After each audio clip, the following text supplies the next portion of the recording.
Je voudrais redémontrer dans cette vidéo que la fonction indicatrice des rationnels, donc elle vaut 1 quand x est rationnel et 0 sinon, n'est pas intégrable sur 0,1. Vous devez être capable de refaire la démonstration. Alors, comment peut-on s'imaginer la courbe de cette fonction pour soupçonner qu'elle n'est pas intégrable sur 0,1? Eh bien, tous les rationnels ont une image qui vaut 1.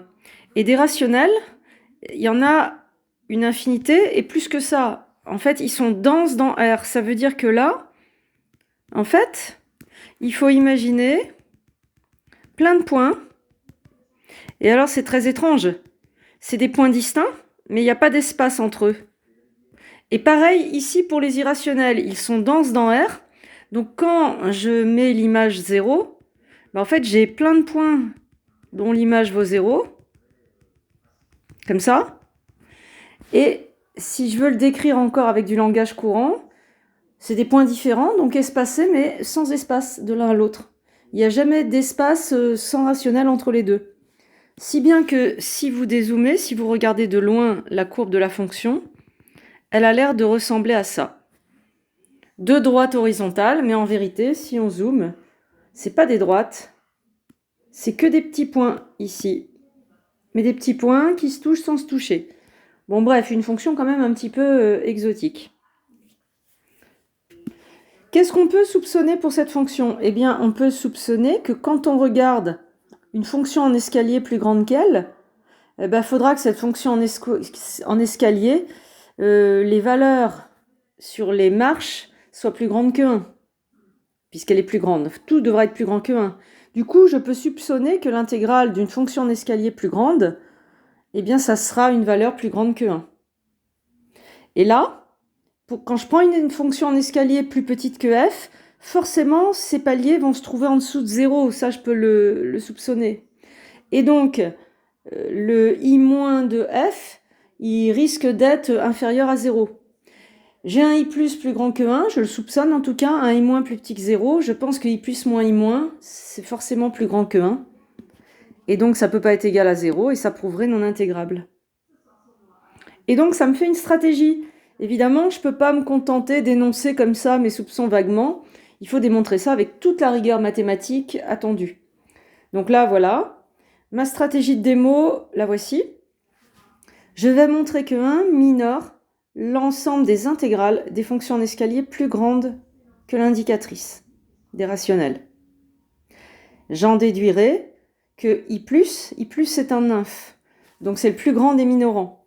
Donc si c'est le plus grand des minorants, il est plus grand que le minorant 1, et donc j'aurai mon i plus de g supérieur ou égal à 1. Ensuite, je vais montrer que 0 est un majorant des intégrales des fonctions en escalier plus petites que l'indicatrice. Et comme i- c'est le sub de cet ensemble, donc c'est le plus petit des majorants, et bien forcément i- est plus petit que le majorant 0. Je conclurai que la différence ici est supérieure à 1, donc non nulle, et donc l'indicatrice ne sera pas intégrable sur 0,1. Une fois qu'on a compris la stratégie globale, il n'y a plus qu'à expliquer rigoureusement. Donc je propose de montrer que 1 est un minorant de toutes les intégrales des fonctions en escalier. Je veux montrer que ça minore toutes les intégrales, donc je vais déclarer une fonction en escalier qui aura la particularité d'être plus grande, et je vais expliquer pourquoi son intégrale est plus grande que 1. Ça prouvera bien, vu que je vais travailler avec une variable formelle de l'ensemble, que 1 est un minorant.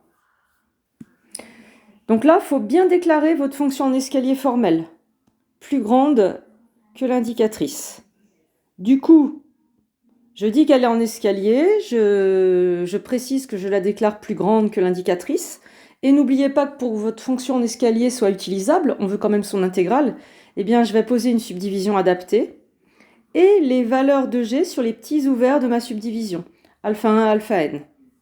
Et là, j'ai tout déclaré. Maintenant que j'ai déclaré ma fonction, je dois expliquer, il suffit d'expliquer que les alpha i sont plus grandes que 1. Et là, l'intégrale, après, ça va découler tout seul. Si les alpha i sont plus grands que 1, l'intégrale, c'est sigma des xi moins 1 alpha i, ça va rouler. Donc en fait, là, c'est l'argument de densité qui doit absolument figurer dans votre démonstration. Vos intervalles ouverts, ils sont non vides. Q est dense dans R, donc ça c'est vraiment fondamental. Donc vous pouvez déclarer des rationnels dans ça, parce que ça c'est non vide. Et vous pouvez en déclarer n. À ce moment-là, on calcule leur image. Comme θi est rationnel, eh bien, comme G est plus grande que l'indicatrice. L'image de θi par G est plus grande que l'image de θi par l'indicatrice, tout le temps. C'est ce que je vous ai mis là, puisque G est supérieur à l'indicatrice. Or, G de θi, c'est le alpha i. N'oubliez pas, la fonction G, elle est en escalier. Et quand on est sur cet intervalle, sa valeur, c'est alpha i. Et 1 Q de θi, c'est 1. Puisque là, j'ai pris des rationnels.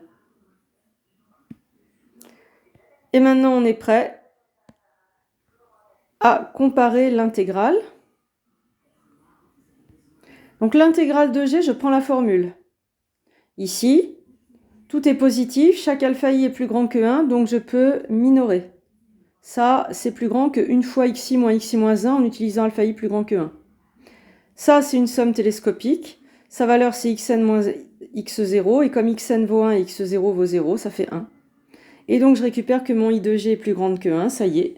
J'ai montré la première partie, c'est-à-dire que 1 est un minorant de l'ensemble. Et donc, on peut passer à i+. 1 minore cet ensemble, et donc i plus supérieur à 1. Je l'avais déjà annoncé dans la stratégie, vu que c'est le plus grand des minorants de cet ensemble. Alors, si vous avez compris cette partie, vraiment, la deuxième partie, c'est quasi similaire.